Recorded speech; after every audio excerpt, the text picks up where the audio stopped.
Cecil Hurt with us now. Cecil, are you there, my friend? Hey, Travis, how are you today? I am great. Good. We're talking about some of this coaching movement. I want to start with you, though. Nate Oats and his most recent comments from last night, his Hey Coach appearance here in town.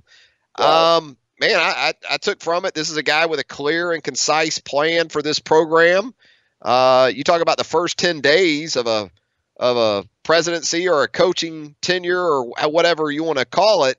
Um, it seems to be purposeful, I guess, in terms of everything we're seeing from him to this point.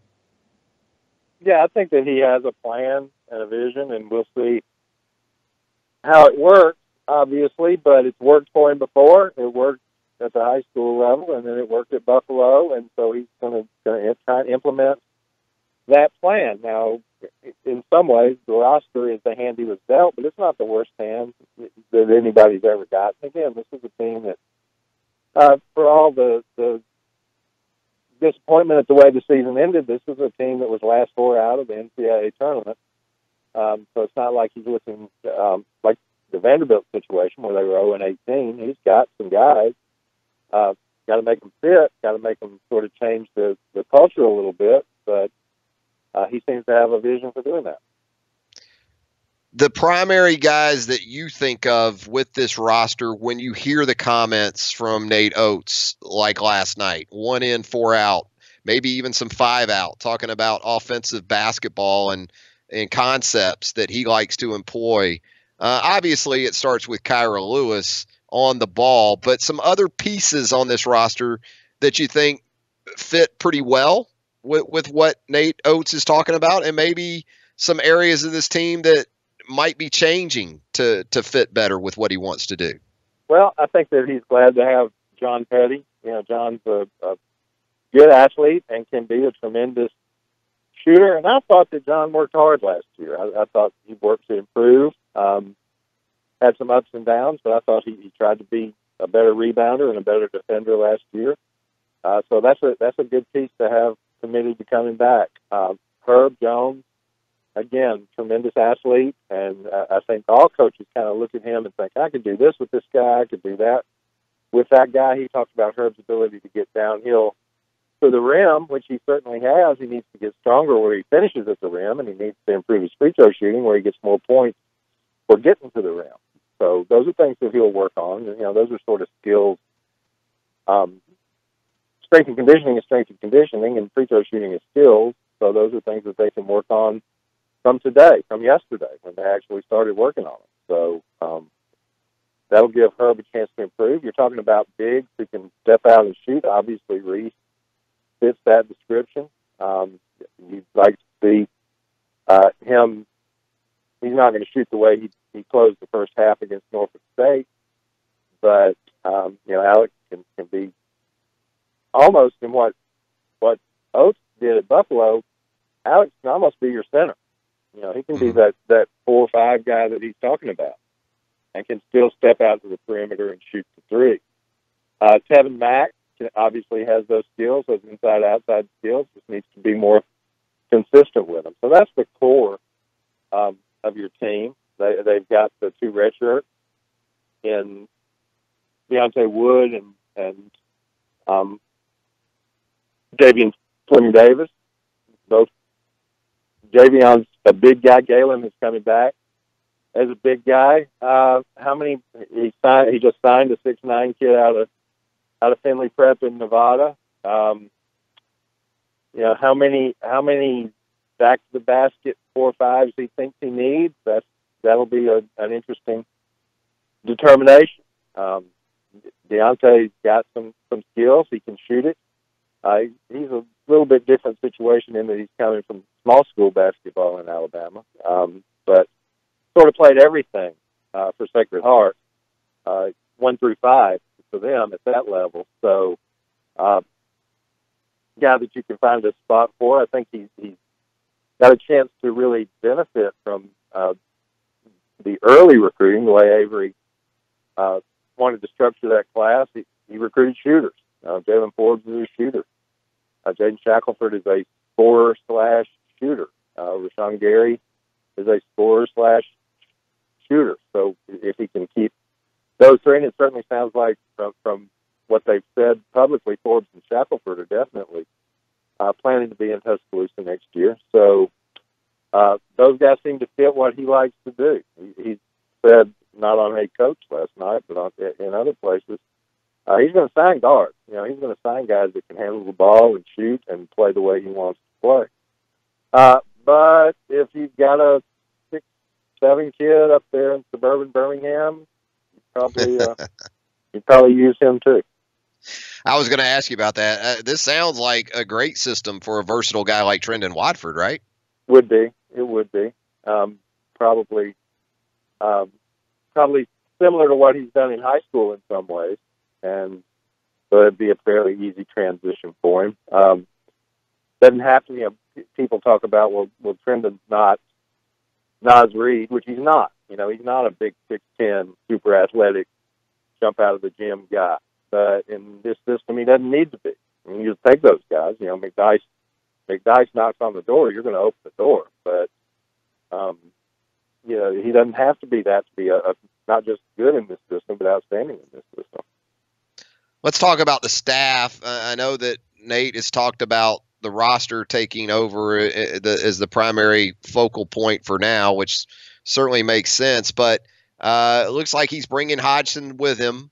Yeah, that's Buffalo. For sure. Maybe there is going to be a change in strength and conditioning. Is this sort of playing out, maybe not in terms of getting specific about names, but in terms of makeup of the staff that you kind of anticipated Nate Oats putting together in time? Well, I just don't know from his appearance on Hey Coach and from talking to some people, I don't know that his mind's completely made up. I think he wants to see. I don't think he's going out to the Final Four, but I think he wants to see who lands where in the Final Four. When you one part of the transition from what people call a mid-major, which could probably be just as well called a. It's like renting cars, and you've gotten upgraded from economy to luxury. So you can get some different options on that luxury vehicle. You can afford a little bit more. So a guy who you might think is great, that he just couldn't pay the salary to get him to Buffalo, might could pay the salary to get him to Alabama. It's a little different situation there. So, and I don't have anybody specific in mind. I'm just saying I think he'd like to sit back, let the Final Four coaching carousel play out. There's still jobs to be filled in this league at this point. And so he'll sit back and see what opportunities might be there for him, what opportunities might be there for the guys who are on the current staff. And again, with roster being the first priority, but he's still, he may give that a couple of weeks, 2 or 3 weeks in terms of staff. Talking with Cecil Hurt, sports editor and columnist for the Tuscaloosa News and TideSports.com on a Tuesday edition of Southern Fried Sports, presented by Mercedes-Benz of Tuscaloosa. I wanted to ask you about the carousel and the SEC. Get your thoughts on the buzz as it is this morning. Sounds like Kelvin Sampson may very well be staying at the University of Houston, not making his way to the University of Arkansas. Buzz Williams, it sounds like, very much in play with Texas A&M. No surprise there. Jerry Stackhouse potentially to Vanderbilt, Cecil, and now Eric Musselman, the Nevada coach, being linked to the Arkansas gig. Just your overall thoughts on, outside of the Alabama hire, how some of this is playing out to this point. I think A&M and Buzz, he has connections there. He's from Texas. I think that's been their number one target. And if it just comes down to getting him signed, crude was $61 a barrel yesterday. So now's the time if you're an Aggie. So they've got plenty of resources to do that if they get everything worked out, which would not surprise me. At Arkansas, looks like their super booster Nelson Furtado has stepped up. I will always call him Nelson Furtado, which is not a nice thing to do, but I'll always do it. He's got the dollar. There's also the issue, I think, and I don't think this will turn into an actual coach in waiting situation, but I think Kelvin wants to have his son positioned when he's ready to retire, that his son will be in a good position, and that might be an easier thing to work out at Houston than it is at Arkansas. Now, Arkansas's got boosters. Let's not say Arkansas doesn't have money. Eric Musselman has been looking. I think he's probably poked around at every opening. They lose most of that roster at Nevada, so now's the time to do it if you're going to do it. I think he had his. I won't say he. I would say his agents or his representatives have looked into just about every opening, including some fairly close to home.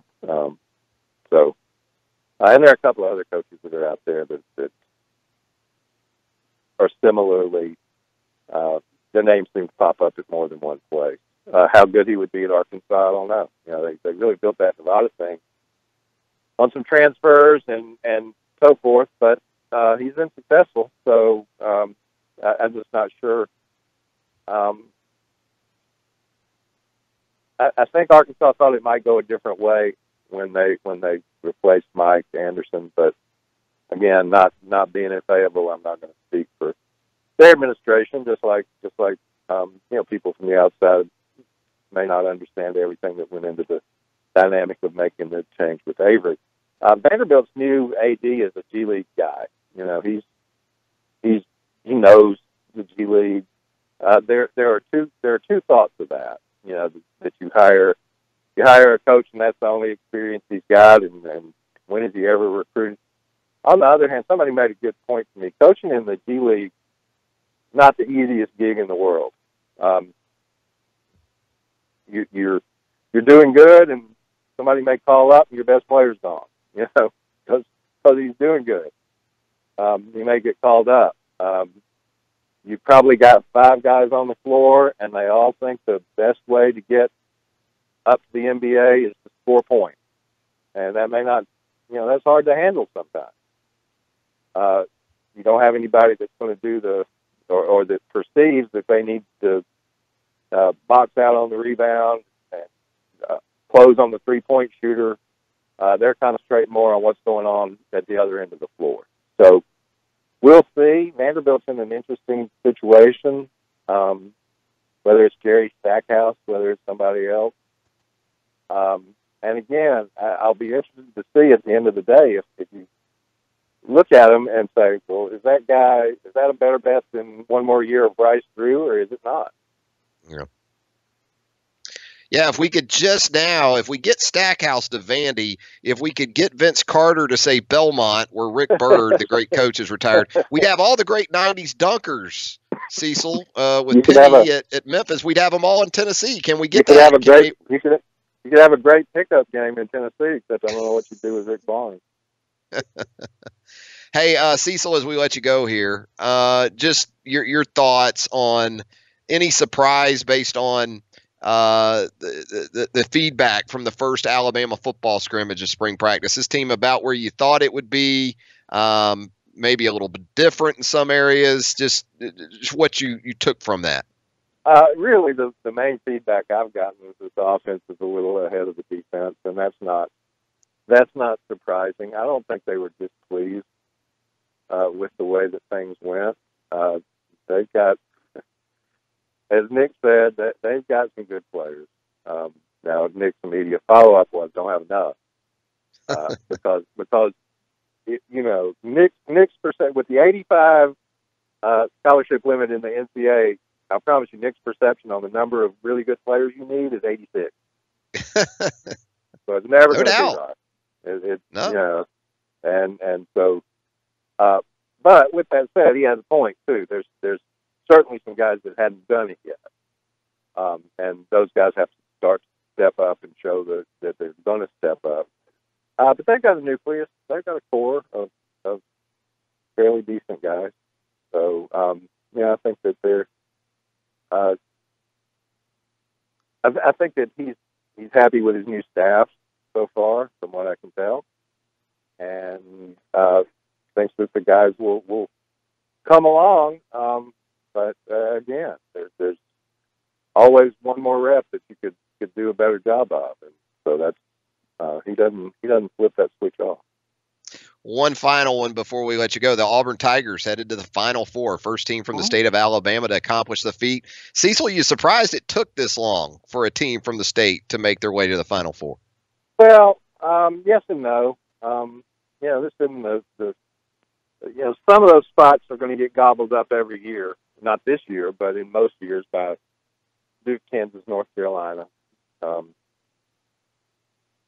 teams at Michigan State. So for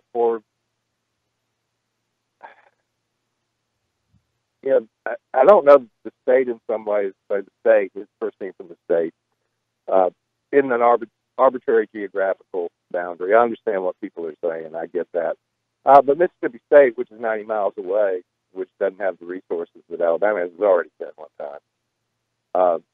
LSU's been more than once.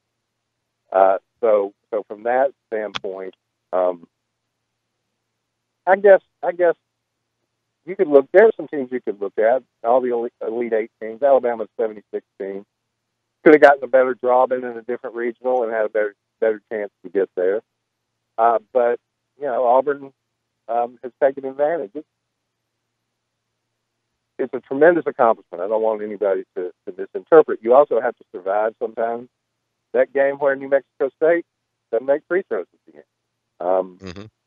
You have to take that and move on. But what you do is when you win that one, you come out and you play great, and they played outstanding in the next period.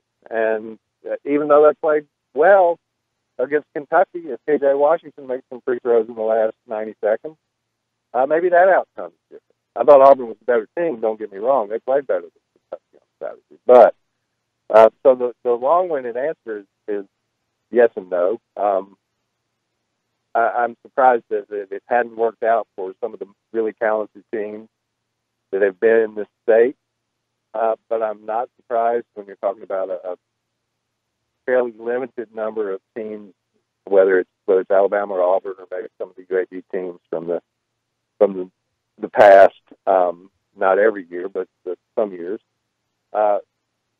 where the bracket just didn't work out for them. Alabama might have made it in their last Elite Eight run, but they weren't going to get past UConn. Yeah. UConn was just a better team. But credit to Auburn for doing it. Guards take you a long way. Experience takes you a long way. They lost a player and adjusted to that in the final. Their maturity was, as opposed to particularly in the backcourt, Kentucky's immaturity was the glaring difference in that game to me, and that's a credit to Auburn. They had those two guys. Bruce has made no secret that they'll go as far as Harper and Brown will carry them, and they carried them to the Final Four. And so that's quite an accomplishment. There you go, Cecil Hurt of the Tuscaloosa News and Tidesports.com. As always, Cecil, really appreciate you joining us here on Southern Fried Sports. Sure, glad to do it.